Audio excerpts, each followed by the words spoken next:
Les affaires les plus étranges, la tueuse des hommes. Comment une fillette s'est transformée en meurtrière de tous les hommes. Dans le monde du crime, tout semble permis. Les crimes de meurtre, de vol et d'escroquerie auxquels nous sommes habitués s'accompagnent parfois d'éléments que l'on ne découvre que très rarement. C'est ce qui rend certaines affaires parmi les plus étranges, des histoires si choquantes que l'esprit peine à les croire et l'âme à les accepter. Marie-Louise était une enfant issue d'une famille religieuse, menant une vie stable. Mais tout bascula après la mort de sa mère. Elle se sentit alors seule, convaincue que tous les hommes autour d'elle étaient des monstres.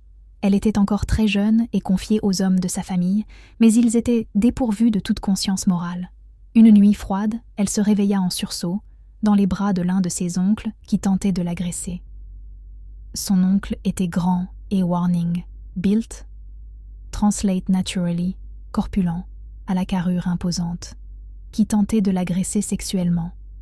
Il était massif et doté d'une forte carrure, mais elle parvint, avec une extrême difficulté, à se libérer de lui.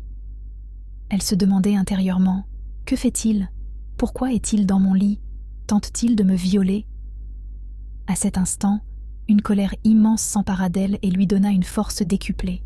Elle se jeta sur lui et ne le lâcha qu'après lui avoir violemment frappé la tête, la lui fendant. Ne sachant que faire, elle prit la fuite immédiatement. Marie-Louise était une jolie enfant aux yeux bleus, au corps gracieux et aux cheveux noirs et soyeux. En grandissant, elle devint une jeune femme séduisante. Elle étudia la littérature, la philosophie et la psychologie à l'université.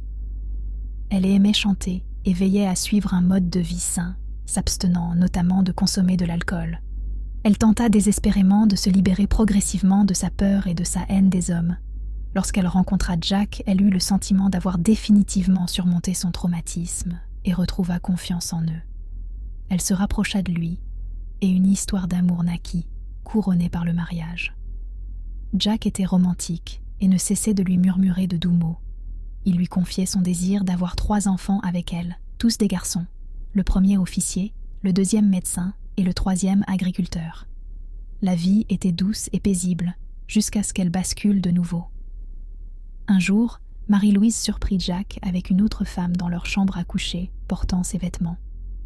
Il lui répétait les mêmes mots de séduction qu'il lui adressait à elle, et les mêmes rêves concernant les 3 garçons, le médecin, l'officier et l'agriculteur. À cet instant, son monde s'effondra. Sans perdre son sang-froid, elle lui tira une balle mortelle. Puis elle ordonna à la jeune femme d'enlever ses vêtements et de sortir nue dans la rue, sous peine d'être tuée. Elle ressentait une haine féroce envers Jack.